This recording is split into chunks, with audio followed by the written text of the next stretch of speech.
Hola, muy buenas noches, ¿cómo están? Buenas noches, profe. ¿Cómo vas, Carolina, Maybelline, Catalina? Todo muy bien, profesor. Gracias. ¿Y usted? Gracias a Dios. Bien, profe, gracias a Qué Dios. bueno, qué bueno, me alegra mucho. Bueno, voy a compartir, permítame.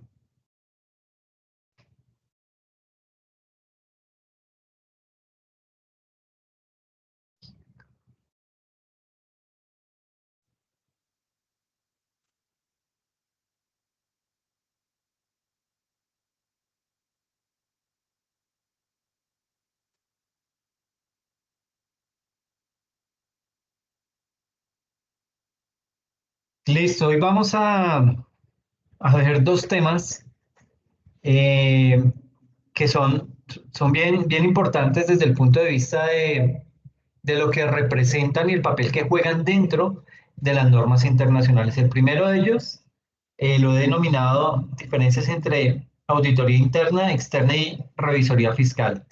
Mm, Hay que mencionar que ese tema de la revisoría fiscal eh, solo se da en Colombia. Ningún otro país lo tiene. Se habla siempre de auditoría interna o auditoría externa. Entonces, digamos que vamos a enfocarnos en esto con el propósito de avanzar más en la temática y en la segunda parte vamos a mirar como las generalidades de las normas internacionales de auditoría, ¿listo? Y ya en la siguiente sesión nos metemos de lleno con el desarrollo del caso práctico, ¿listo? Entonces,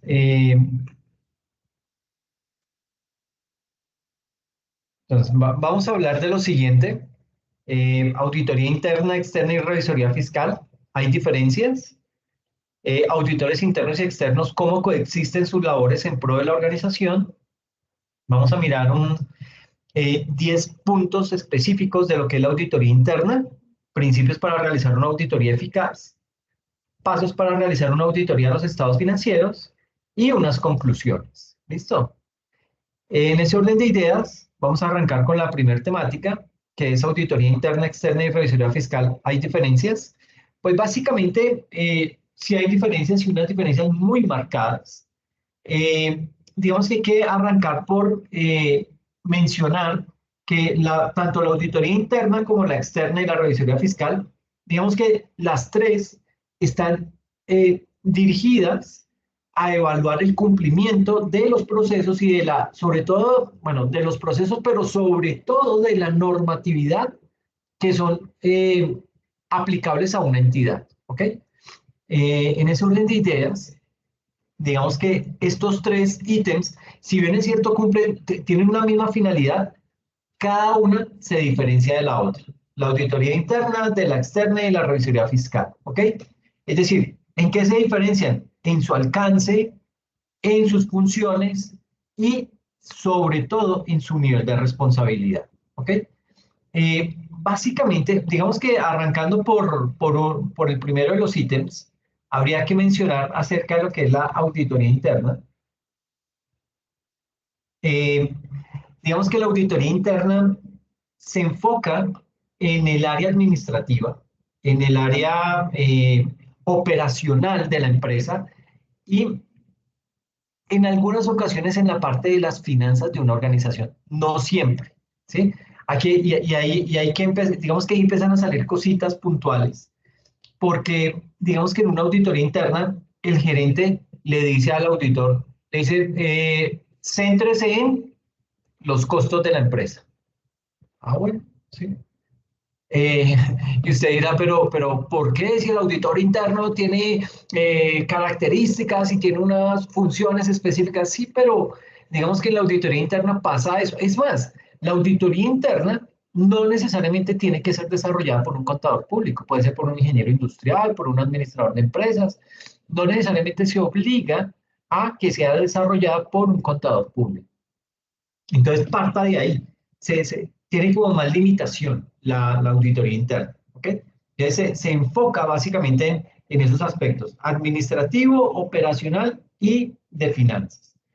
Los objetivos que persigue esta auditoría interna, digamos que está el de corroborar. que las actividades se están realizando de manera oportuna, se están realizando siguiendo las políticas, las estrategias y todos los procedimientos que han sido definidos por la entidad para que luego pueda generar un informe al respecto. Y les pido perdón porque estoy con una gripa terrible y voy a estar todo el tiempo así.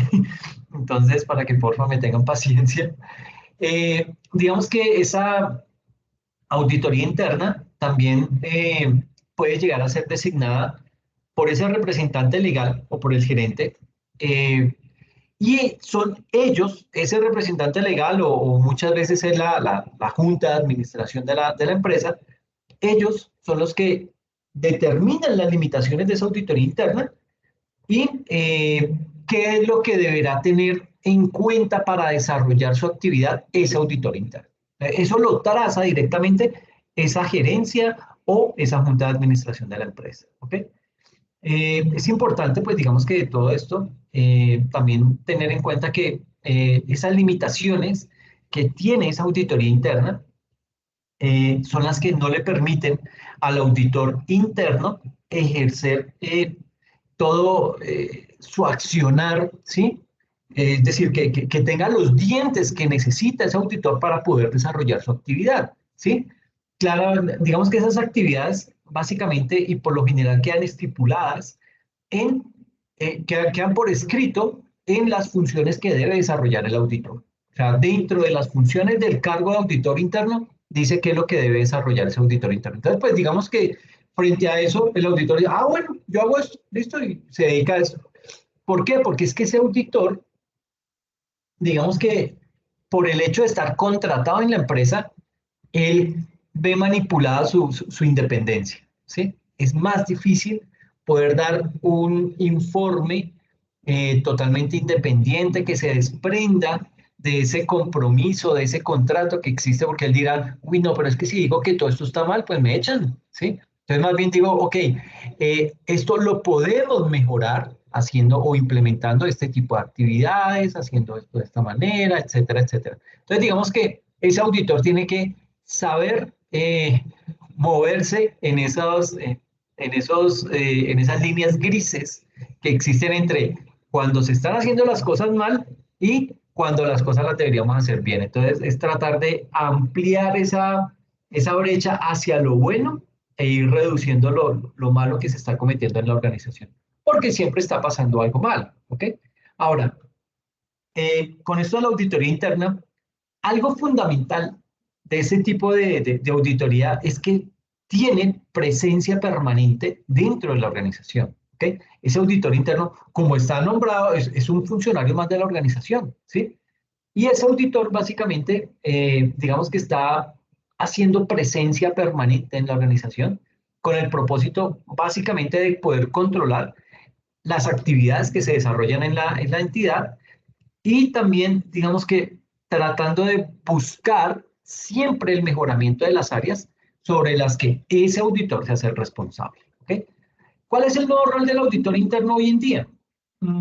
Digamos que el rol, digamos que con el paso de los años, el auditor interno se ha convertido es como en un asesor de confianza de esa alta dirección en las empresas. ¿Sí? Y la tecnología hoy en día ha hecho que se transforme la profesión, así como los procesos organizacionales en todos los sectores. Eso no solamente pasa en las empresas financieras, comerciales, es en todos los sectores que está ocurriendo eso. Entonces, básicamente aquí, esta auditoría interna, digamos que se caracteriza por generar valor. ¿Qué quiere decir esto de generar valor? Que me proporciona servicios que me van a generar valor, me potencian como organización. ¿Por qué? Porque me permite descubrir debilidades, atacarlas y eliminarlas, ¿sí? Y voy mejorando en mis procesos. Otro aspecto es que brinda una consultoría orientada en la eficiencia y en la eficacia en la ejecución del plan anual de auditoría interna. Entonces, yo como auditor interno busco siempre mejorar aspectos propios y fundamentales de la organización. O sea, no solamente me centro en, esto está mal o esto, ustedes por qué no hacen esto de no, sino mirar qué está fallando para mirar cómo lo mejoramos y implementar buenas prácticas para que ese proceso que hemos mejorado no eche para atrás, sino que por el contrario crezca y siga avanzando con base en esas buenas prácticas. En segunda instancia, la auditoría interna tiene un rol proactivo. ¿Por qué? Porque se encarga de sugerir mejoras significativas para proporcionar una mejor gestión de los riesgos al interior de la empresa. La auditoría interna es, mm, digamos que se encarga también de dar esas pinceladas de asesoramiento a la organización. ¿Por qué? Porque le ofrece un análisis y además da una serie de perspectivas de las incidencias detectadas dentro de esas auditorías. Y además ayuda a la empresa a implementar acciones correctivas. Y por último, a nivel de aseguramiento, se encarga esa auditoría interna de realizar un aseguramiento objetivo sobre la efectividad de los controles internos de la organización. Y esto es muy importante. ¿Por qué? Porque el auditor interno, bueno, también depende del alcance que le den sobre la actividad que él va a desarrollar, pero ese auditor interno juega un papel muy importante al momento de evaluar los controles internos de la organización. Es el que de primera mano se da cuenta cómo está el control interno en la organización y a partir de ahí se encarga de irlo mejorando cada vez más para reducir el riesgo de fraude, el riesgo de pérdidas, el riesgo de cualquier cantidad de riesgos que se puedan generar al interior de la organización. ¿Qué hacemos en una auditoría interna? Pues básicamente se hace una revisión del sistema de control interno, que era lo que les acababa de decir. Es el auditor interno es el que en primera instancia se encarga de hacerle todo el seguimiento y monitoreo y mejoras al control interno de la organización. Realiza una medición del desempeño de tareas en áreas funcionales, realiza análisis de costos históricos para ver que no se estén desfasando, tener más o menos que ese estudio de costos esté controlado, que ese estudio de costos, o sea, es tan delicado el estudio de costos que si yo no lo tengo debidamente controlado, fácilmente puedo estar comprando materia prima con un sobrecosto más alto, puedo estar incurriendo en un mayor desperdicio de materiales, etcétera, etcétera, y eso qué hace, me eleva el precio de venta. Y al subir el precio de venta, pues menos ventas voy a tener y además le estoy dando toda la papaya a la competencia para que él abarque ese mercado. Eh, Todo lo que tiene que ver con el uso del benchmarking y mejores prácticas. ¿Qué es el benchmarking? Es buscar cuáles son las mejores empresas del sector y tratar de imitar todas las buenas prácticas que ellos empleen, ¿ok? En la medida en que yo las voy empleando, mi propósito con eso es llegar a ser como esas empresas, líderes del sector, líderes del mercado. El auditor interno me evalúa el esquema de gobierno corporativo, me hace una comparación de registros con activos físicos. Esto pasa mucho. Digamos que si algo adolece una organización es el tema de activos fijos, tenerlos bien controlados. ¿Por qué? Porque en muchas ocasiones hay debilidades de control interno que derivan en que no se tiene ningún control. Cualquiera puede sacar un computador, cualquiera puede sacar un repuesto, cualquiera puede sacar algo de la empresa y eso está mal, ¿sí? Porque no hay nada que garantice. Si no se deja un registro de quién lo sacó, a qué horas, cuándo lo trae, no sé qué, si se mal, si viene autorizado y por qué, si eso no se tiene registrado, básicamente ese activo fijo corre un riesgo alto de perderse, ¿ok? Que no vuelva a la organización. Y pues habrá que medir qué tanto vale eso para la organización. Ahora, muchos me dirán, no, pero es que, pues para eso se tiene la empresa de seguridad, que ellos tienen un seguro y si algo pasa, pues el seguro no responde. Pues sí, puede que eso sea cierto, pero imagínense una empresa que su objeto social es fabricar productos y se le roban una pieza importante de una de las máquinas vitales. Ay, perdón, perdón, pero entonces se le roban una pieza fundamental de esa máquina, esa empresa queda varada, ¿sí? Imagínense lo que puede ser que a mí el seguro me responda por esa pieza, me responda por la máquina, pero ¿quién me responde por los brazos caídos? ¿Quién me responde por el tiempo que se ha perdido y por la cantidad de producto terminado que ha dejado de fabricarse. Y de pronto hasta pierde un cliente porque le tenía que cumplir con la entrega de algo. Entonces, no siempre nos tenemos o nos podemos confiar o amparar en que, bueno, hay un seguro y ese seguro me cubre. Sí, está bien que lo cubra, pero también hay que evaluar lo que eso me puede llegar a afectar. Y eso es ahí en donde el auditor interno juega un papel importante porque él está en capacidad de determinar ese tipo de impacto cuando se materializa ese riesgo. ¿Ok? Comprobación del cumplimiento con leyes, regulaciones, políticas y procedimientos. Esto hay que evaluarlo constantemente. Seguimiento en tiempo real de operaciones, verificación de proyectos de desarrollo de nuevos sistemas y desarrollo de talleres de autoevaluación de riesgo y de control, que era un poco lo que veíamos la sesión pasada, con el propósito de hacer sesiones de trabajo grupales para poder identificar posibles riesgos que se puedan llegar a presentar en la organización y cómo empezar a mitigarlos, ¿ok? Cómo vamos a empezar a gestionarlos. Eso desde el punto de vista de la auditoría interna. La auditoría, ya pasando a lo que es la auditoría externa, perdón, esas líneas. Digamos que con la auditoría externa,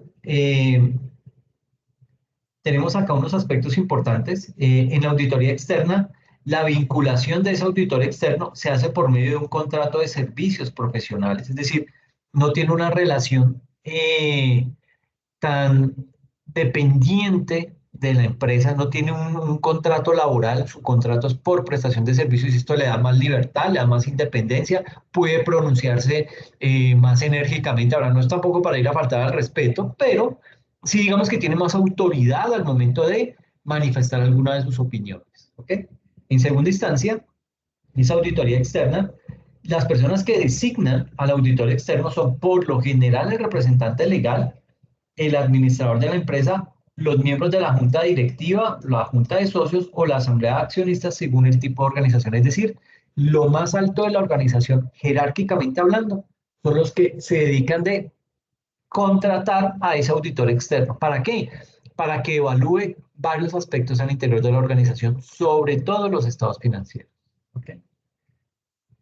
Tercero, el alcance del auditor externo, al igual que el interno, tiene unas limitaciones marcadas en el ejercicio de su labor, ya que la presencia no se ejerce de manera perpetua, sino que las visitas son periódicas. Entonces, hay menos tiempo para desarrollar la auditoría externa, hay menos manos de obra, hay menos manos para ayudar a trabajar y eso hace que la auditoría externa en esos aspectos, su alcance se reduzca. ¿Okay? Y por último, el auditor externo dirige su informe a los usuarios que lo contrataron. ¿Ok? Si a usted lo contrata la junta directiva, usted como auditor externo le emite ese informe a la junta directiva, no se la emite al gerente, no se la emite al revisor fiscal, usted se la emite directamente a la junta directiva porque fueron ellos los que lo contrataron. ¿Ok? Básicamente esa auditoría externa, digamos que eh, digamos que dentro del contexto de lo que es control, auditoría y revisoría fiscal, cuando se refiere a lo que es la auditoría interna y externa, varios autores expresan que en ambas, tanto en la auditoría interna como en la auditoría externa, es esencial lo que se conoce como la idoneidad profesional, ¿sí? ¿De quién? Pues obviamente del auditor que está efectuando el trabajo. Esa independencia mental, ¿sí? Esa independencia con la que actúe ese auditor y sobre todo esa imparcialidad con que ese auditor va a emitir su concepto o va a emitir su opinión frente al trabajo que se ha realizado. Y por último viene lo que es la revisoría fiscal. Digamos que la revisoría fiscal es una institución ejercida por un profesional de la contaduría pública, no puede ser ejercida por ningún otro, tiene que ser contador público, capaz de dar fe pública sobre la razonabilidad de los estados financieros, validar informes con destino a las entidades gubernamentales y vigilar sobre los actos de los administradores. En segunda instancia, la revisoría fiscal, digamos que los encargados de nombrar al revisor fiscal son básicamente la Asamblea General de Accionistas, la Junta de Socios o la Asamblea de Asociados, según el tipo de entidad que sea. En tercer lugar, la vinculación del revisor fiscal a la empresa se hace generalmente a través de un contrato de servicios laborales por relaciones de independencia, aunque también puede realizarse por medio de un contrato laboral, pero es como mal visto cuando uno dice, ah, no, el revisor fiscal pertenece a la nómina. Uy, como que uno dice, ahí como que está comprometido en algo la independencia de ese revisor fiscal. Y por último, a diferencia de los auditores, los encargados de ejercer las labores de revisoría fiscal cuentan con un alcance ilimitado en la información. Es decir, el revisor fiscal tiene un campo de acción total, ¿sí? Él puede llegar a donde sea, ¿sí? Puede pedir la información que quiera. ¿Por qué? Porque está dotado para eso por ley, ¿ok? Entonces, básicamente, aquí hay que hablar también acerca de lo que dice la orientación profesional 21 del año 2008.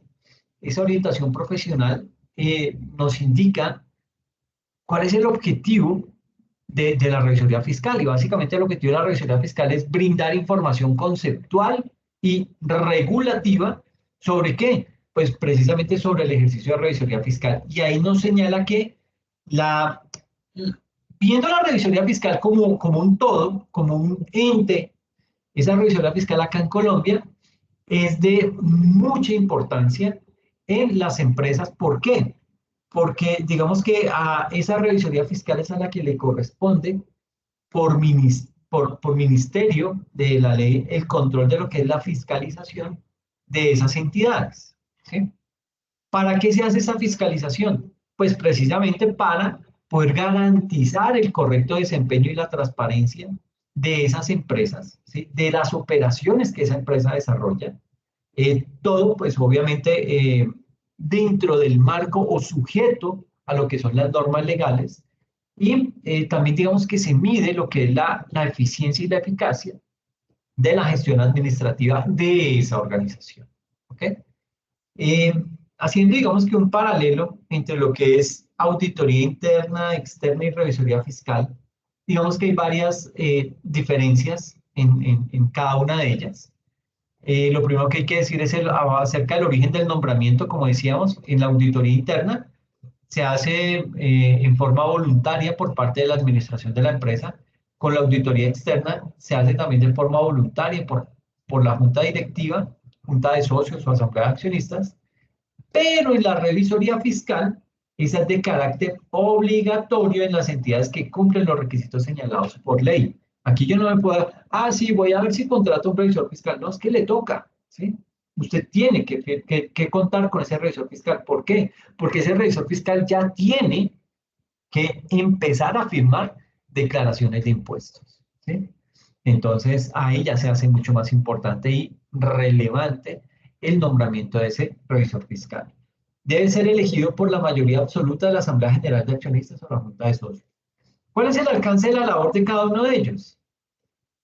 De la auditoría interna se limita a los términos del contrato establecido entre las partes, la externa igual, y la revisoría fiscal es integral a todas las áreas y operaciones de la entidad.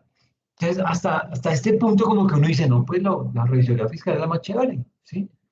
Porque pues es la que como que tiene más autonomía, la respalda la ley, eh, tiene más alcance, ¿sí? Como que tiene más poder que la interna y que la externa.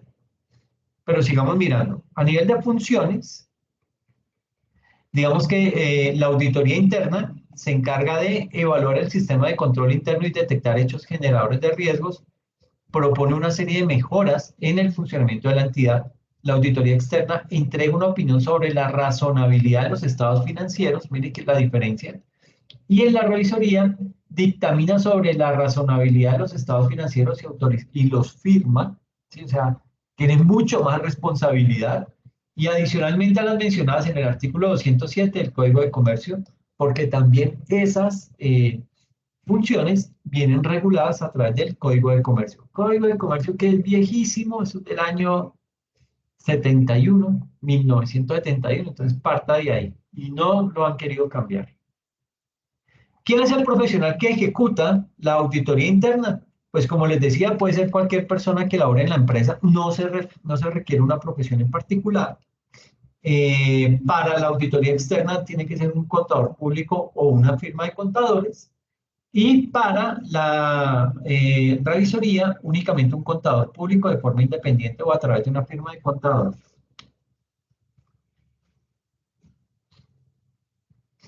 Eh, ¿Cuál es la forma de contratación? El interno, pues, puede ser por contrato laboral. El externo puede ser un contrato por prestación de servicios. Y la revisoría fiscal, un contrato de prestación de servicios o contrato laboral. Por lo general es prestación de servicios. La independencia. A nivel de la auditoría interna es una independencia limitada. ¿Por qué? Por lo que les decía, su vínculo laboral, como que le impide movilizarse, como que le impide ser más vehemente en sus opiniones. Y está inhabilitado para dar fe pública, mientras que en la auditoría externa esa firma puede tener independencia absoluta, al igual que en la revisoría fiscal. La responsabilidad, esto es muy delicado. La responsabilidad en la auditoría interna, la responsabilidad es directamente con la administración de la empresa. Mientras que en la externa, la responsabilidad es civil y en la revisoría es civil, penal y legal. ¿Ok? Es decir, aquí sí se van para la cárcel. ¿Ok? Hay que tener mucha precaución cuando se va a desempeñar ese rol porque el nivel de responsabilidad es muy alto, ¿sí? Y al ser así de alto, pues también hay que cobrar duro para que lo uno equipare el nivel de responsabilidad. ¿Listo? Sigamos viendo esta matriz. A nivel de intereses, la auditoría interna tiene un interés privado, la externa también, y la revisoría sí es de interés público, es decir, le interesa al Estado Nacional conocer la opinión acerca del revisor fiscal en esa organización. ¿Cuál es la norma que aplica para la auditoría interna? Las normas de auditoría generalmente aceptadas y las normas internacionales de auditoría, y pueden ser complementadas con COSO, COVID y MESI, que son básicamente marcos de referencia de control interno. Frente a la auditoría externa le rige las normas de auditoría generalmente aceptadas, las famosas NAGA, las normas internacionales de auditoría, la Ley 43 de 1990 y el Código de Ética para Profesionales de Contabilidad, la NIC C1 sobre control de calidad, y puede complementarse con COSO, COVID y MESI. Y la revisión fiscal se rige por las normas de auditoría generalmente aceptadas, las normas internacionales de auditoría, la Ley 43 de 1990 y el Código de Ética para Profesionales de la Contabilidad, la NIC C1 sobre control de calidad, complementadas con COSO, COVID, MESI, Ley Sarbanes-Oxley y las disposiciones de las superintendencias y del estatuto tributario. O sea, tiene como más esteroides la revisoría fiscal que la misma auditoría externa y la auditoría interna. ¿Okay?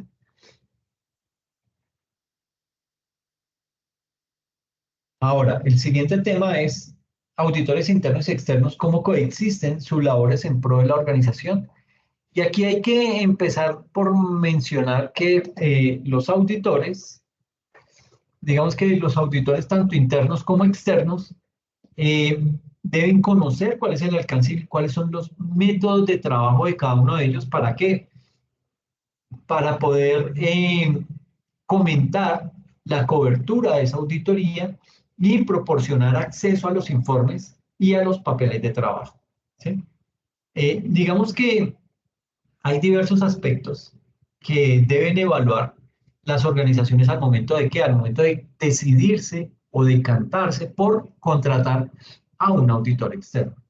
Digamos que entre esos aspectos, la empresa debe evaluar al momento de contratar a un auditor externo los siguientes ítems. En primera, la experiencia y el conocimiento en la industria o en el sector. Usted podrá hacer el duro en el sector mecánico, pero si lo quiere una universidad para que le haga auditoría, pues usted no va a servir, ¿sí? Porque su experticia está en el sector industrial, ¿ok? El segundo aspecto es contar con un equipo multidisciplinario. El trabajo de auditoría externa no lo hace solo el auditor, él se rodea de todo un equipo idóneo y multidisciplinario que le ayude con el tema de la realización y del feliz término de ese proceso de auditoría. En tercer lugar, la independencia y la prevención de conflictos de interés respecto al cliente y del servicio sujeto a la auditoría. Y en cuarto, el respaldo metodológico. Es decir, digamos que frente al hecho de cómo debe ser el trabajo conjunto entre el auditor externo contratado y el auditor interno de una organización, porque va a llegar un momento en el que estos dos se tienen que hablar. Por eso está regulado por una norma internacional de auditoría puntual, que es la 610. Esa norma internacional de auditoría establece básicamente los lineamientos y la responsabilidad de ese auditor externo cuando ese auditor externo utiliza el trabajo de los auditores internos. ¿Para qué? Para poder obtener evidencia o tener, digamos que, una ayuda directa bajo su dirección, bajo su supervisión y revisión como auditor externo. En ese punto, digamos que este aspecto es solo aplicable cuando el auditor cuenta con un plan, cuenta con un plan y ha efectuado una evaluación del cumplimiento y una competencia técnica. Y adicional a eso, ese auditor externo contempla una serie de restricciones, una serie de situaciones frente a esa evidencia. O sea, el auditor externo ahí tiene que ser muy cuidadoso con el tipo de evidencia sobre la cual va a justificar o va a descansar el desarrollo de su trabajo. Coordinación para una acertada auditoría. Digamos que en este aspecto, la norma internacional de auditoría, la 610, establece los lineamientos sobre todo lo que es la discusión y la coordinación con la función de auditoría interna. Esta es digamos que una situación en la que pueden ser muy útiles una serie de elementos eh, y puede que esos elementos no se utilicen durante el desarrollo de la auditoría interna, pero que le van a permitir a ese auditor todo lo que es la coordinación con ese cliente y con los auditores y le va a permitir realizar una adecuada evaluación de los riesgos y sobre todo le va a permitir entender la dinámica del negocio sobre el cual está trabajando. Para tener esa coordinación para una acertada auditoría hay que tener claro el momento de realización del trabajo, en qué momento se va a efectuar, al cierre del periodo, post cierre del periodo, a mitad del periodo. En ese momento hay que hay que identificar en qué momento se está haciendo ese proceso de auditoría, cuál es la extensión de la cobertura de auditoría, hasta dónde vamos a llegar en nuestro proceso de auditoría, porque si bien es cierto, hoy en día con todo el desarrollo tecnológico uno podría llegar a decir, sí, yo le audito todo, ¿sí? Páseme toda la información y yo la audito. Eso puede llegar a demandar tiempo y no siempre eso trae muy buenos resultados. A veces es mejor empezar uno con base en pruebas selectivas y pruebas sustantivas, empezar a realizar todo el trabajo para lograr determinar cuál es el alcance de la auditoría y sobre ese empezar a trabajar. El tercer punto es intervalos de discusión apropiados a lo largo del periodo. Y el cuarto, informar cuestiones significativas que puedan afectar al auditor externo y el acceso a informes relevantes. ¿Por qué? Porque es que se puede dar que el auditor interno diga, no, yo por qué le voy a prestar a usted mi trabajo si yo lo hice y a mí nadie me ayudó y usted sí quiere que yo se lo dé y no sé qué. Pues eso es entendible hasta cierto punto. Por eso es que está la NIA 610. La NIA 610 le dice al auditor interno, hombre, usted debe proporcionar los informes de su trabajo y darle unas pautas al auditor externo sobre el trabajo a realizar. ¿Por qué? Porque ese auditor interno ya conoce el trabajo. Ese auditor interno ya tiene una experticia dentro de la organización y de lo que se trata es que ese auditor externo no vaya a perder tiempo, que ese auditor externo no se ponga a realizar el mismo trabajo que ya ha venido haciendo el auditor interno y luego entre ellos entren en conflicto por eso. Porque yo hice lo mismo por un lado, pero usted hizo su trabajo por otro y tenemos diferencias. Y eso va a generar inconvenientes, por un lado. Y adicional, que pues se perdió el tiempo porque el gerente va a decir, no, pero le estoy pagando a una firma de auditoría externa para que me haga el trabajo que está haciendo el auditor interno.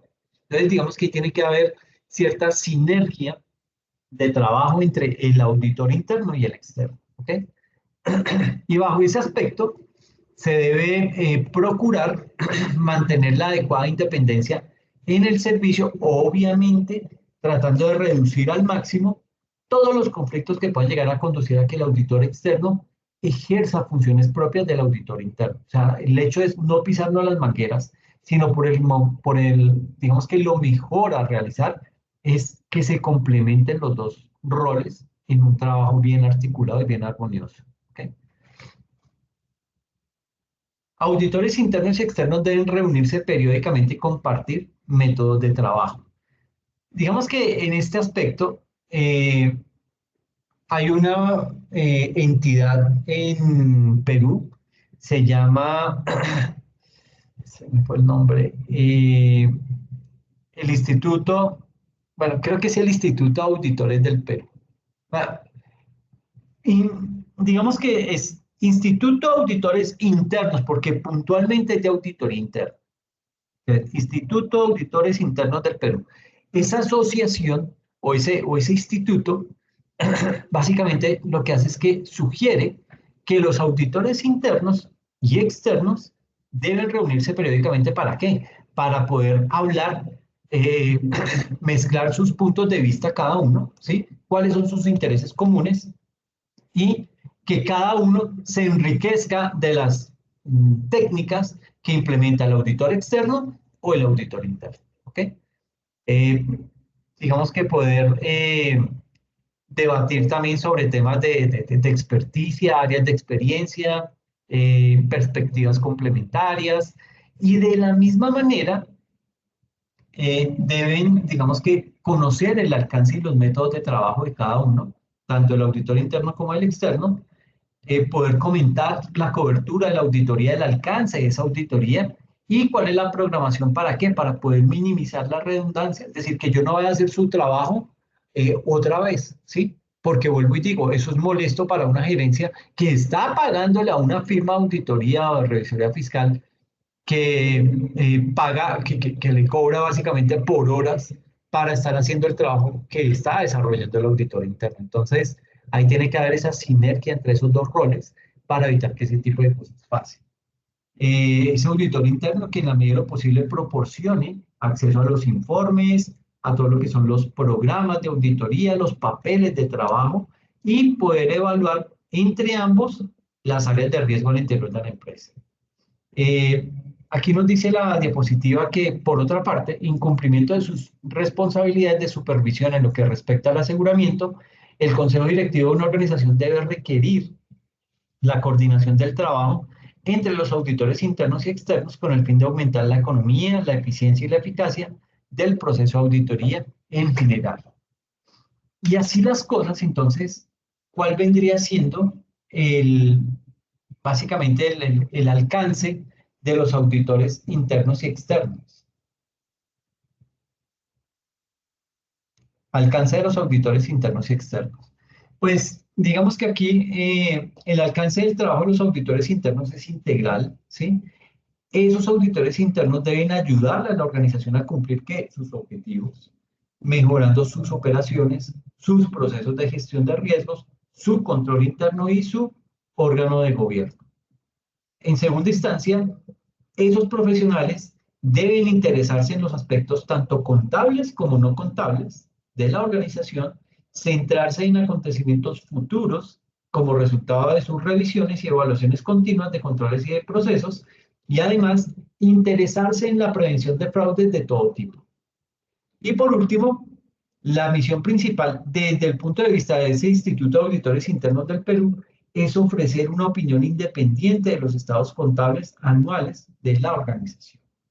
Es decir, Aquí básicamente lo que estamos diciendo es que el enfoque de esa auditoría, digamos que el enfoque por naturaleza de una auditoría es histórico, ¿sí?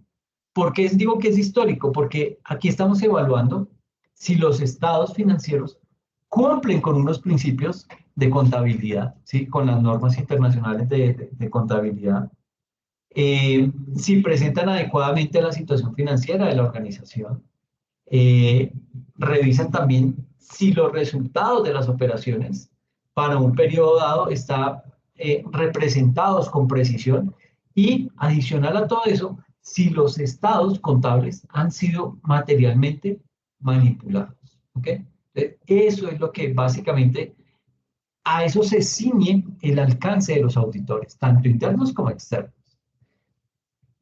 ¿Y cuáles son los pasos para realizar una auditoría de estados financieros exitosa?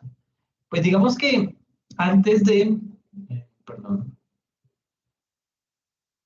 aquí, bueno, el paso uno, digamos que para realizar una auditoría de estados financieros es realizar una planeación basada en riesgos, ¿sí?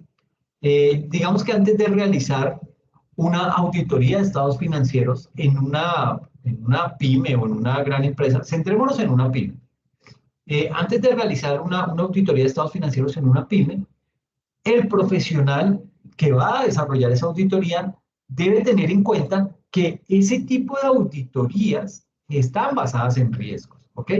Lo que significa que las labores que ese auditor va a desempeñar se encuentran básicamente fundamentadas, cimentadas en el riesgo, ¿ok? Por eso es que al enfocarse ese auditor en el conocimiento de la entidad, digamos que no solamente se concentra en conocer la empresa como tal, sino también todo lo que la rodea, todo su entorno. ¿Ok? Y eso termina siendo bien importante y enriquecedor para ese auditor. Y además ese auditor va a centrar toda su atención en que en las áreas donde considere que pueden llegar a surgir nuevos riesgos o puede llegar a materializarse algún tipo de riesgo, los cuales esos riesgos pueden, digamos que estar relacionados con el cliente o con la información financiera reflejada en dónde? En los estados financieros. ¿Okay? Ese tipo de auditoría de estados financieros, digamos que ese proceso de esa auditoría debe estar diseñado y ejecutado con el fin de que toda evidencia que se recopile, toda evidencia que se vaya a presentar dentro del informe, pues digamos que esa evidencia cumpla con ser suficiente y apropiada, ¿sí? Esas son dos características que se asocian a la cantidad y a la calidad de esa evidencia. Si el profesional, si el contador que está realizando el proceso de auditoría logra que la evidencia sea suficiente y apropiada, va a poder formar una opinión sobre una serie de bases confiables. Luego viene el paso 2, que es después de haber realizado la planeación, ejecuto lo planeado. ¿Ok? Es decir, dentro de esa ejecución, lo que se hace es que hay que responder a los riesgos. Digamos que esa respuesta a esos riesgos me implica tener que realizar los procedimientos que fueron planeados por quién, por el profesional que está desarrollando el proceso de auditoría. ¿Por qué se hace eso? Porque una eficaz ejecución de la auditoría va a hacer que la evidencia pueda ser suficiente y apropiada. Y una ejecución no planeada conlleva que a una ausencia de la prevención de riesgos y una disminución de la calidad de esa auditoría. ¿Ok? Y en tercer lugar, tenemos lo que es el control de la evidencia. Ese control de la evidencia, digamos que para que la evidencia pueda llegar a ser apropiada, para que la evidencia pueda llegar a ser suficiente, hay que considerar, en primer lugar, la importancia relativa. ¿Por qué la importancia relativa? Porque eso es lo que me va a determinar cuál va a ser la extensión de las técnicas y los procedimientos que yo como auditor voy a realizar dentro de ese proceso de auditoría. ¿Ok? Esto obviamente pues me va a tener que afectar la cantidad de pruebas que voy a realizar y de esa misma manera hay que considerar si los riesgos que se han identificado y los eventos surgidos en la marcha o en el desarrollo de ese proceso de auditoría han sido cubiertos por evidencia que no sea suficiente, ¿sí? Para empezar a mirar qué tratamiento se le va a dar a ese tipo de evidencia. En el cuarto punto hay que concluir, ¿sí? Básicamente aquí digamos que las conclusiones a las que llegue ese profesional que está desarrollando la auditoría, esas conclusiones deberán ser soportadas por evidencia suficiente y por evidencia apropiada. Y en ese paso, en concluir, eh, cada saldo de las cuentas va a tener una conclusión y el profesional deberá soportarla en dónde? En sus papeles de trabajo. ¿Ok? Y el quinto es informar y archivar. ¿Ok? ¿Informar a quién? Pues básicamente a la administración o a la dirección. Y eso consiste en que ese profesional de la auditoría comunique esas consideraciones a esas figuras de la empresa, ¿sí? Y ahí es muy importante considerar que el ideal de dicha comunicación es ¿cuál? Es la reciprocidad. O sea, yo te doy, tú me das, ¿sí? Esa reciprocidad, la cual podría llegar a consistir en la información que la entidad propicie al profesional acerca de los planes de mejora que va a realizar y las recomendaciones de ese último. Ahora bien, digamos que frente a al archivo del profesional, o sea, esos papeles de trabajo que tiene el auditor, consiste en que se realice un adecuado cierre de esos papeles de trabajo. ¿Por qué? Porque esos papeles de trabajo tienen una alta apreciación legal, ¿sí?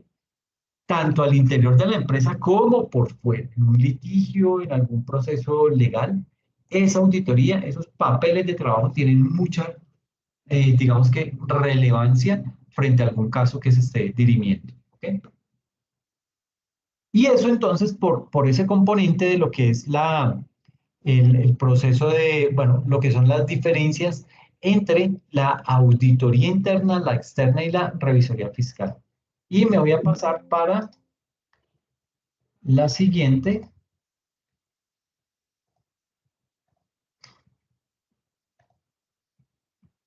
que es básicamente hablar acerca de lo que son las generalidades de las normas internacionales de auditoría. Básicamente aquí veremos cuatro aspectos. ¿Qué son las NIA? Una pequeña reseña histórica. ¿Cuál es la estructura de las normas internacionales? Y cuál es el listado de las normas internacionales. ¿Ok? Eso puede cambiar. Estos son estándares internacionales, estándares que van evolucionando, que van cambiando con la dinámica de los países, con la dinámica que estemos viviendo en determinado momento. En fin, digamos que eso es lo verdaderamente atractivo y enriquecedor de una norma internacional y es eso, que no se queda estancada. Es una norma que evoluciona y trasciende con el paso del tiempo. Entonces aquí vamos a hablar básicamente de qué son las normas internacionales de auditoría y cuál es su objetivo. Digamos que la confiabilidad de los estados financieros es de importancia para la toma de decisiones. Si yo no confío en los estados financieros, ¿con qué, o sea, cuál va a ser mi otra herramienta con la que yo debo tomar decisiones si soy el gerente? ¿Okay? Especialmente en la realidad actual, en donde la información financiera se transforma minuto a minuto. En ese sentido, es fundamental aumentar la confianza en la información, por ello que las normas internacionales de auditoría permite obtener una seguridad razonable, que es un grado alto de seguridad. Es decir, las normas internacionales de auditoría, digamos que son un conjunto de normas que son emitidas ¿por quién? Por este instituto,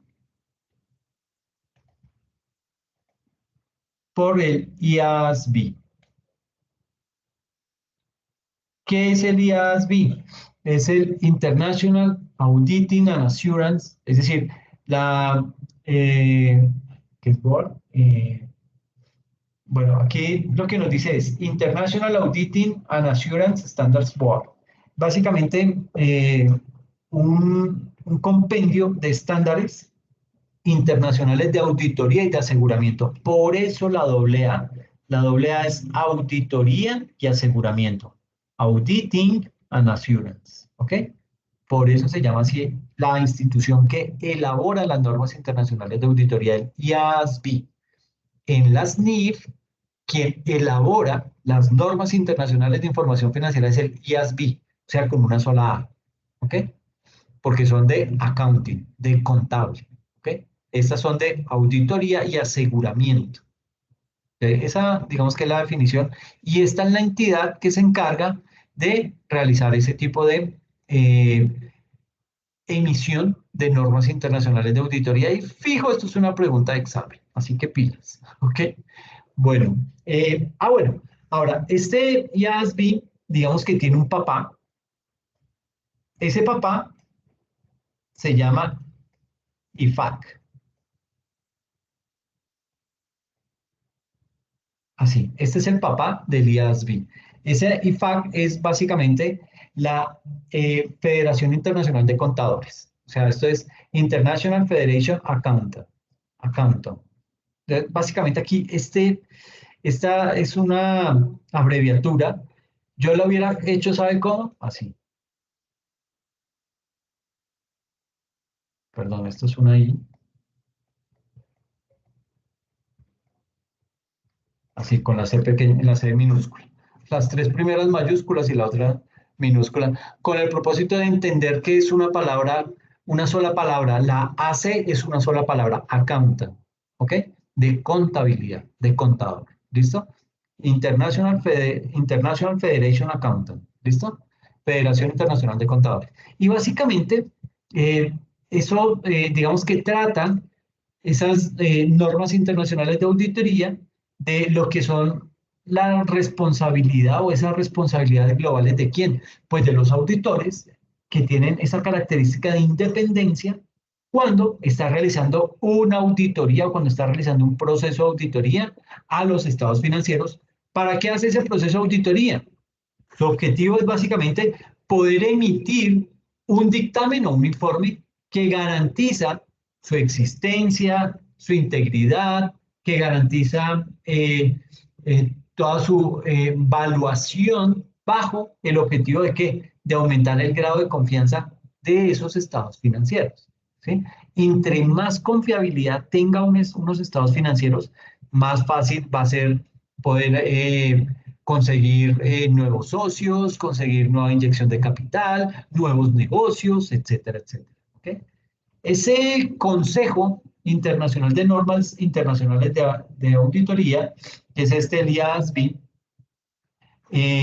digamos que es un organismo que básicamente se encarga de mejorar lo que es la calidad y la uniformidad de las actividades en todo el mundo y además, o sea, en todo el mundo, es decir, todo aquel que vaya a realizar un proceso de auditoría se debe centrar en las normas que emite este estándar, el International Accounting and Assurance Standard Board. ¿Ok? Básicamente, eso lo que hace es que nos ayuda a fortalecer la confianza pública en qué? En la profesión de la auditoría y todo lo que es el aseguramiento de la información, pero a nivel mundial. ¿Okay? ¿Por qué a nivel mundial? Porque es que estoy utilizando estándares internacionales. Esa es la característica más importante. ¿Okay? Y para eso, digamos que este IASB lo que hace es que emite una serie de normas a nivel internacional que son aplicables en materia de auditoría, que son aplicables en materia de control de calidad, que son aplicables en materia de revisión y de aseguramiento de la información. Además de, digamos que de muchos otros más servicios que puedan estar relacionados con todo esto que hemos hablado. Dentro de su conformación, bueno, desde que empezó desde que se formó el IASB, sus objetivos principales se han concentrado en dos áreas fundamentales. ¿Cuáles son esas dos áreas?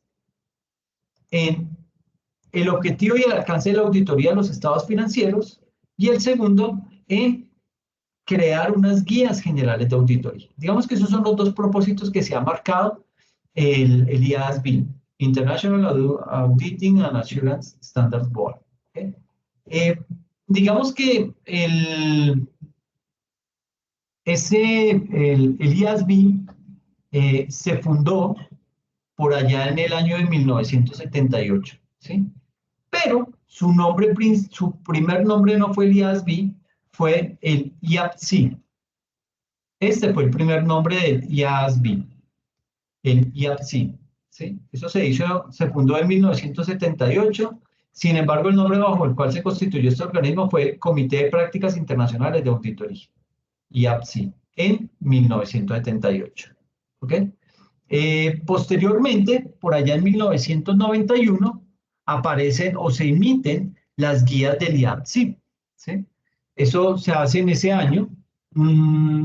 Y digamos que se volvieron a elaborar esas guías del IAPSI, conociéndose a partir de dicha fecha, desde 1991, como normas internacionales de auditoría, las famosas NIA o ISA en inglés. Luego, por allá en el año 2002, nace ya lo que es el IASB.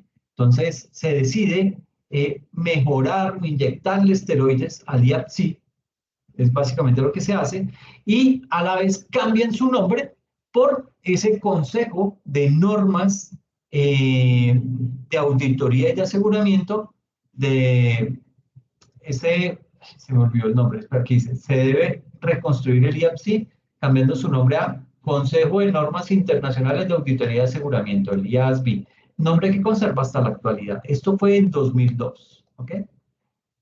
Luego, por allá en el año 2003, el IFAC, que es el papá del IASB, órgano superior del IASB, aprobó una serie de reformas para seguir fortaleciendo sus procesos de emisión de normas, incluido el mencionado IASB, a fin de que puedan actuar de manera eficaz para el beneficio del interés público. Y por último, en el año 2009 aparece este proyecto Claridad. ¿Ok? Eh, digamos que este proyecto Claridad consistió en un ajuste y revisión de las normas con el objetivo de lograr un mayor entendimiento, ajustando la estructura de estas y facilitando su adaptación en diferentes partes del mundo. Básicamente ahí, pues digamos que lo que se hace es como tratar de darle más categoría a todo esto de las normas internacionales de auditoría. Se hace un ajuste y una revisión de esas normas. Digamos que esto lo que quería era que más países dieran el vuelco a la implementación de las normas internacionales de auditoría. En Colombia no las teníamos, en Colombia teníamos, eran las normas de auditoría generalmente aceptadas, las NACA. ¿Ok? Entonces, pues dar ese salto iba a ponernos a la vanguardia y nos iba a permitir, pues digamos que tener la implementación de unos estándares mucho más amplios y relevantes para desarrollar un proceso de auditoría. Ese proyecto Claridad incluyó básicamente 36 normas de auditoría clarificadas, ¿sí?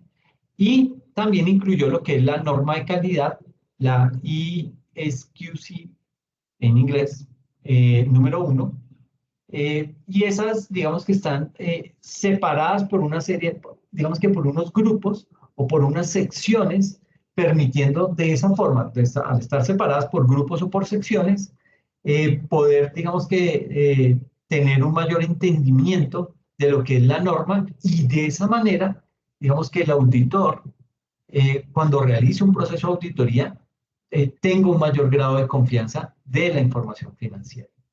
Es decir, con toda esta pequeña línea de tiempo que vemos ahí, digamos que las NIA, las normas internacionales de auditoría, emitidas ¿por quién? Por el IFAC, ¿sí?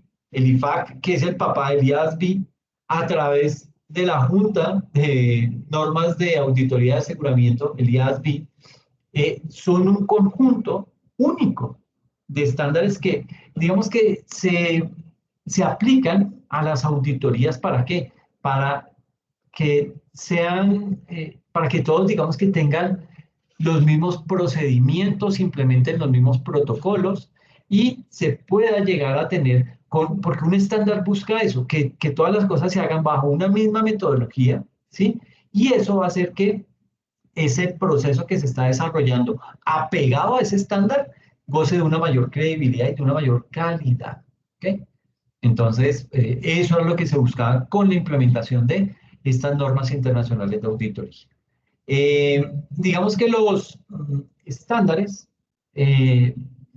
ayudan a crear un lenguaje de auditoría, digamos que común, un lenguaje de auditoría más fuerte para que todas las organizaciones empiecen a implementarlo, pero bajo una óptica y es que se centre ese proceso de auditoría en promover la calidad de esa auditoría y en promover la calidad y las habilidades de aquellos que van a desarrollar ese proceso de auditoría en diferentes tipos de entidades, en entidades que cotizan en bolsa, en entidades que no cotizan en bolsa, en grandes empresas, en pequeñas empresas, en medianas empresas, etcétera, etcétera. Por eso es que, digamos que para poder comprender más a fondo estos estándares del IASB, o sea, las normas internacionales de auditoría, eh, vamos a poder conocer, analizar y posteriormente, ¿por qué no aplicar en su ejercicio tres aspectos clave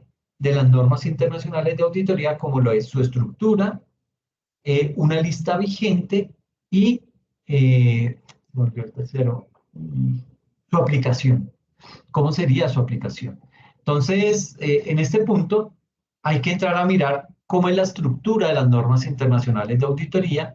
Básicamente, las normas internacionales de auditoría tienen 5 elementos, ¿sí?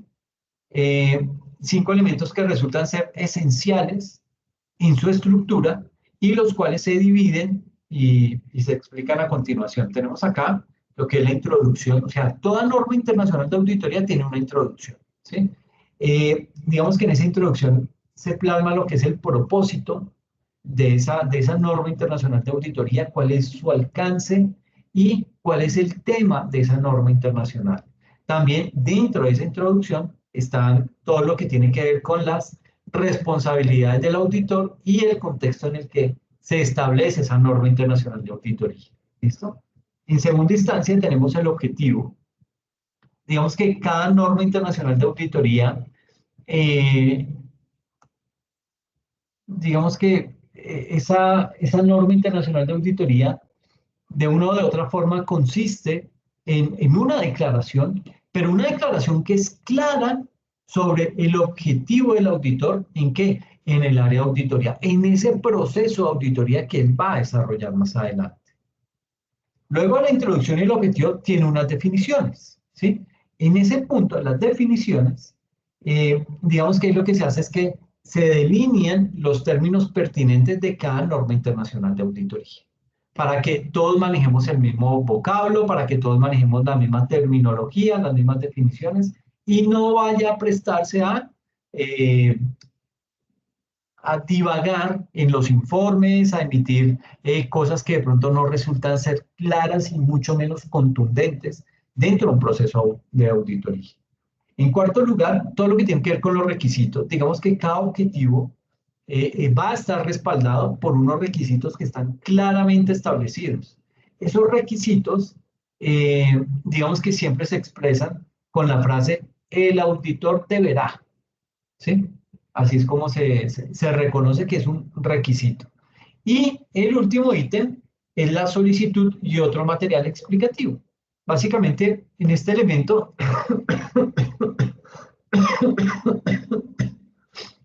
perdón, en este elemento de solicitud y otro material explicativo, digamos que en este elemento lo que se hace es que se detalla qué se entiende por requisito o qué se pretende cubrir, ¿sí? O digamos que incluir ejemplos de procedimientos que pueden ser apropiados en determinadas circunstancias. Esta es básicamente esa estructura que tiene la norma internacional, cualquier norma internacional de auditoría. Digamos que usted la va a encontrar con esa estructura, una introducción, un objetivo, unas definiciones, unos requisitos y esa solicitud y otro material explicativo. Pare de contar. Todas las normas internacionales de auditoría vienen con esta estructura. ¿Listo? ¿Cómo están clasificadas esas normas? Pues básicamente, digamos que dentro de esa lista de normas internacionales de auditoría, tenemos el primer grupo de normas, se denominan principios y responsabilidades globales. Ahí están todas las mías del grupo 200, NIA 200, que habla acerca de los objetivos generales del auditor independiente y la realización de una auditoría de acuerdo con la NIA. La 210 es un acuerdo de los términos de los trabajos de auditoría. La 220 habla acerca del control de calidad para una auditoría de estados financieros. La 230 habla de la documentación de auditoría. La 240 de la responsabilidad del auditor relacionadas con el fraude de una auditoría de estados financieros. La 250, que es una norma revisada, consideración de leyes y reglamentos en una auditoría de estados financieros. La 260, comunicación con los acusados de gobierno. Y la 265, comunicación de deficiencias en el control interno a los acusados del gobierno y la gestión. Y esto es bien importante porque, como les decía ahorita, el control interno juega un papel fundamental al interior de la organización, ¿sí? Si se encuentran debilidades a nivel de control interno, ahí usted como auditor tiene un caldo de cultivo para poder encontrar todo tipo de debilidades y evidencias que necesite explicar para justificar el por qué se tiene que mejorar el control interno en la organización. ¿Okay? Esto en el primer grupo. El segundo grupo se denomina planificación, riesgos y respuestas. Y están las NIA del grupo 300 al 400. Entonces, en la NIA 300 tenemos la planificación de una auditoría de estados financieros. La 315, que es una norma revisada, habla acerca de la identificación de los riesgos de incorrección material a través de la comprensión de la entidad y su entorno. La 320, materialidad en la planificación y realización de una auditoría. 330, las respuestas del auditor a los riesgos evaluados. 402, consideraciones de auditoría relacionadas con una entidad que utiliza una organización de servicio. Y la 450 habla acerca de la evaluación de incorrecciones identificadas durante la auditoría. La NIA, el otro grupo, es se denomina como las NIA que permiten recopilar toda la evidencia de auditoría. Y ahí tenemos todo el grupo de las NIA 500. La 500 habla acerca de la evidencia de auditoría, muy importante, cómo se clasifica la evidencia, qué métodos estadísticos se persiguen o se implementan para obtener evidencia. La 501 habla acerca de las consideraciones específicas de evidencia de auditoría para elementos seleccionados. La 505, confirmaciones externas, ¿sí? Esas confirmaciones externas básicamente hacen referencia a lo que se conoce en términos de auditoría como la circularización, que es, yo como auditor genero una serie de solicitudes a diferentes entidades con las que la empresa tiene negocios, ¿sí? Puede ser los bancos, puede ser los proveedores, puede ser cualquier tipo de organización con la que la universidad tenga algún tipo de nexo. Y lo que hago es que le mando una carta diciéndole, señor proveedor 1, usted tiene negocios con esta empresa. Confírmeme si eso es cierto. Sí, ok. Ahora, por favor, coménteme cuál es el monto de las ventas que ha tenido a lo largo de estos 2 últimos años con esta empresa. Entonces le va a decir, en el año tal, tanto, en el año tal, tanto. Ok. Entonces, el auditor va verificando eso. O sea, yo no solo como auditor me quedo verificando las cuentas o las facturas que tiene la empresa o que me va a suministrar la empresa o digamos que los estados financieros, sino que adicional yo pido que esas cifras que están ahí me las corroboren esas empresas con las que la empresa tiene algún tipo de nexo, con las que está desarrollando algún tipo de negocio. Entonces, básicamente ese proceso lo que me indica es, oiga, este proveedor está certificando que el monto adeudado a hoy es de 520 millones y yo tengo aquí 810 millones. Yo, pero ¿y de dónde? ¿Sí? O sea, ¿por qué pasa eso? Entonces, habrá que entrar a mirar, pero eso significa esas confirmaciones externas. Que le pido al banco que me confirme el saldo, que le pido a los proveedores que me confirme los saldos a la fecha, etcétera, etcétera. Y esto pues me permite a mí tener otra fuente de información que también es fidedigna, porque si el señor de al lado no sabe que yo le debo ni cuánto le debo, pues el que está grave es él. ¿Ok? Entonces, eso se busca con esas confirmaciones externas. La 510 me habla acerca de los compromisos iniciales de auditoría, o sea, partiendo de unos saldos iniciales. La 520 me habla acerca de los procedimientos analíticos que voy a utilizar y que voy a implementar para encontrar evidencia sobre la cual voy a justificar mi informe de auditoría. El 530 habla de un procedimiento analítico, bueno, más que un procedimiento analítico, me habla acerca de una herramienta de estadística para poder realizar un muestreo de auditoría. Es decir, ¿qué pasa con un muestreo? Bueno, ¿por qué uno de auditor tiene que hacer muestreos? Pues básicamente, eh, digamos que no es que seamos incapaces de auditar todas las facturas de la empresa. No, eso se puede hacer. Uno toma eso, lo monta en una base de datos y comienza a jugar con ella y cuál es la más pequeña, cuál es la máxima y comienza a sacar una serie de datos, de indicadores estadísticos que me van a mostrar esa información agrupada, desagregada, cuál es el máximo y cuál es su promedio de ventas, cuál es la mediana, cuál es la desviación estándar y todo, sobre todo eso se empieza a hacer una serie de análisis más profundos. Pero en este muestreo de auditoría lo que me dice es, mire, eh, ¿cuáles son los tipos de técnicas que usted puede utilizar para obtener un muestreo que sea libre de sesgo? Porque por lo general un auditor que hace, yo escojo las más altas, digo, no, me siento en las más altas para mirar, ahí debe haber algo. No siempre, ¿sí? Hoy en día las personas que se dedican a hacer fraude buscan otras técnicas, buscan otras dinámicas para ver cómo ellos pueden desarrollar mejor eso sin que los detecten. Y entonces muchas veces lo que hacen es que no le apuntan a las facturas grandes, sino se van con las más pequeñas y ahí empieza todo un tema de robo continuado, porque ya saben que la mayoría de auditores se centran o nos centramos en las cifras mayores, ¿ok? Lo cual está mal. Entonces, ese muestreo de auditoría hace eso. ¿Yo qué hago? Cargo todo un archivo con todas las facturas, la monto en un Excel y a través de una función que tiene Excel, le digo, denme un muestreo de 100 facturas para poderlas revisar. Y él aleatoriamente me saca esas 100, pero lo hace es el Excel, no lo hago yo, ¿sí? Porque vuelvo y digo, yo me sesgo.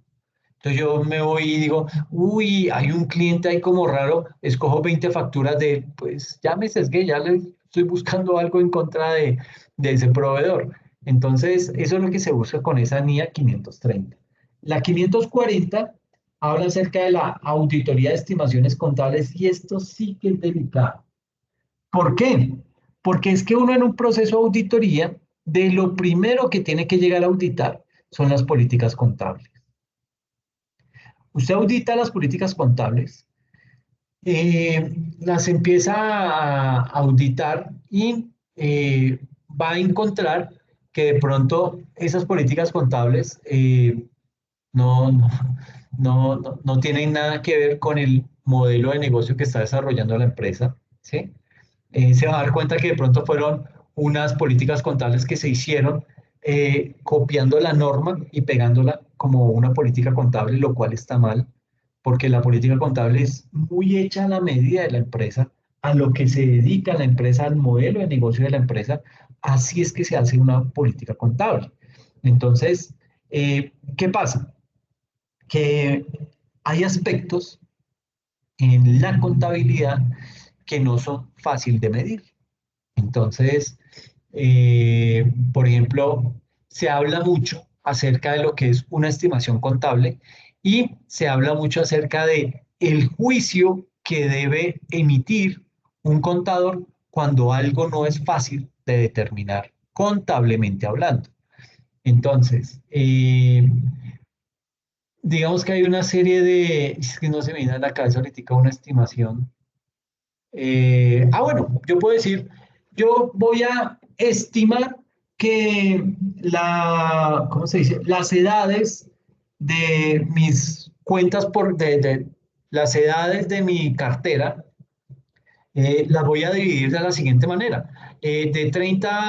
Perdón, de 60 a 90 días y le voy a castigar con un 10%. Dice, ok, listo. En el caso tal que llegue un auditor, me va a decir, bueno, señor contador, ¿y con base en qué usted estimó que esa vigencia, que esa vida de esas facturas de 60 a 90 días, usted las va a castigar con un 10%? ¿Con base en qué? O sea, las va a castigar, no, las va a deteriorar en un 10%.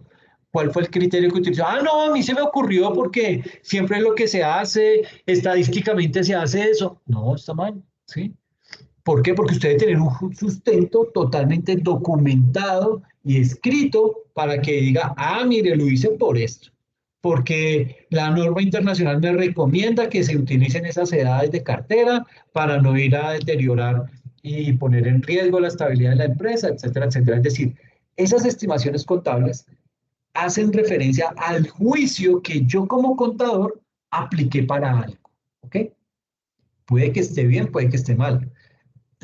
Digamos que la verdadera pericia está en cómo el contador defiende y justifica esa estimación contable que acabo de hacer.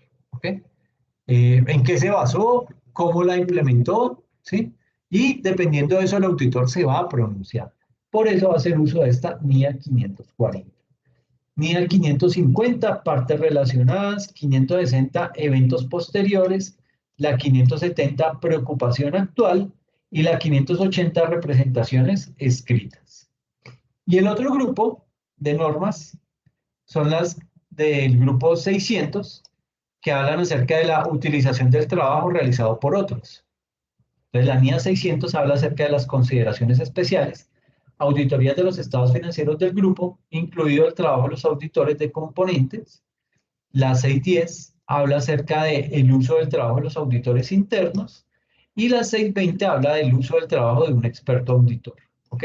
Es decir, usted llega a realizar un proceso de auditoría y ¿qué pide? Los informes de auditoría, por lo menos de las dos últimas auditorías, para no arrancar de cero, para no repetir el trabajo que ya hicieron, para poder determinar si los compromisos que se hicieron en esos informes de auditoría los cumplió a cabalidad la organización o no. ¿Listo? Entonces, por eso eso es un insumo de trabajo para uno. ¿Ok? Pedir esos informes. Puede ser informes de auditorías externas o de auditorías internas. Listo. Y viene el grupo de las NIA 700, en donde se denomina conclusiones e informe de auditoría. Aquí pues básicamente tenemos la NIA 700, que habla acerca de la formación de opinión e informes sobre estados financieros; la 701, que habla de las cuestiones clave de auditoría; la 705, que habla de modificaciones a la opinión en el informe del auditor independiente; la 706, que habla de párrafos de énfasis y otros párrafos en el informe de auditor independiente; la 710, de información comparativa; y la 720, de la responsabilidad del auditor respecto a la información incluida en los documentos que contienen los estados financieros auditados. Es decir, las normas de auditoría están diseñadas, bueno, están pensadas y diseñadas para evaluar todo el proceso de auditoría de principio a fin, ¿sí? No descuida nada. Todo está inmerso dentro de las normas que están vigentes a hoy, ¿ok? Y eso lo hace mucho más valedero.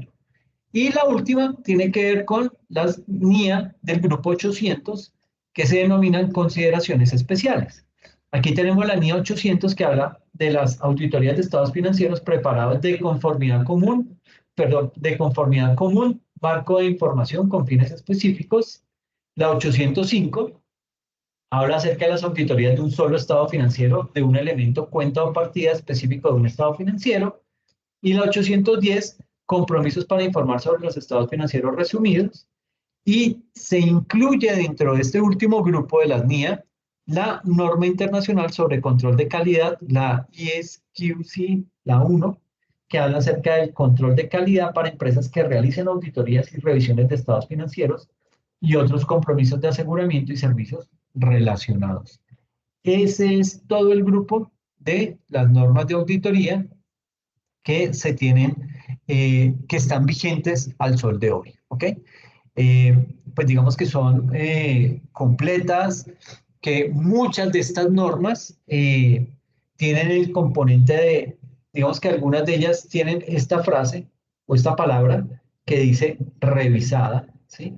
Es como una versión 2 de esa norma, ¿sí? Que no volvieron a crear otra vez la misma, sino que lo que hicieron fue revisarla, hacer unos ajustes pequeños, no daba para tumbar esa, quitar la 700 y crear otra norma, no, sino que dijeron, ok, esta la ajustamos, le hicimos las modificaciones pertinentes, la actualizamos y queda con el término de revisar, ok. Y así está la otra también, la 720, responsabilidad del auditor respecto a la información incluida en los documentos que contienen los estados financieros auditados. Esto es básicamente lo que contiene o la forma bajo la cual está estructurada todas las normas internacionales de auditoría que están vigentes al sol de hoy. ¿Listo? Importante tener en cuenta esto. Recuerden que este fin de semana es la presentación del examen y la entrega del taller. Eso se va a hacer el taller el sábado, es la entrega hasta la medianoche y el examen lo realizamos el domingo. Durante todo el día va a estar habilitado el examen para que usted lo pueda resolver. ¿Listo? ¿Hay alguna inquietud al respecto? ¿Alguna pregunta?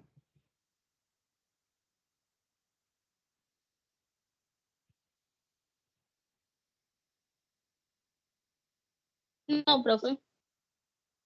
Ok, ok, listo. Entonces, pues nada, les agradezco mucho la asistencia. Perdonen la gripa, pero eso es inevitable en época de lluvia. Profe, Dime, dime. qué pena. ¿El examen solo es el domingo? ¿No se puede el sábado? ¿Solo el domingo? Eh, pues yo lo habilito desde el sábado, pero como a las 7 de la noche. Entonces, igual, tan pronto yo lo termino de publicar, les mando un correo. Les digo, ya está habilitado el examen, ya lo pueden contestar y les mando unas recomendaciones para que lo puedan elaborar con más confianza. ¿Listo? Listo, profe. ¿Tienen una duración o algo? Sí, el examen dura más o menos 35 minutos, son 10 preguntas, son preguntas de elección múltiple, preguntas de falso verdadero. Las de falso verdadero tienen cascaritas, así que leerlas muy bien. Y hay otras preguntas y en auditoría salen muchas preguntas de relación una columna con la otra, relación de columnas, ¿listo? Para que lo tengan presente, porque de eso sí salen muchas preguntas. Y salen muchas preguntas de lo que vimos hoy en sesión. Por ejemplo, la matriz que vimos de auditor interno, auditor externo y revisor fiscal, eso fijo sale, ¿sí? Como para que lo tengan ahí presente. Espérenme. Ah, y la cerré. Bueno, creo que es esta.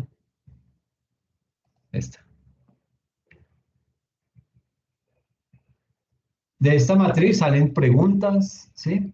Entonces, como para que lo tengan Profe, ¿y presente. esas diapositivas usted no las puede compartir? ¿Cómo? ¿Las diapositivas no las puede compartir la Ah, sí. presentación? Sí, claro, no hay problema. Entonces, esas diapositivas, yo les subo ahorita la grabación por tarde mañana en la mañana, subo la grabación y debajo del video quedan las diapositivas. ¿Listo? Para que las puedan estudiar de ahí.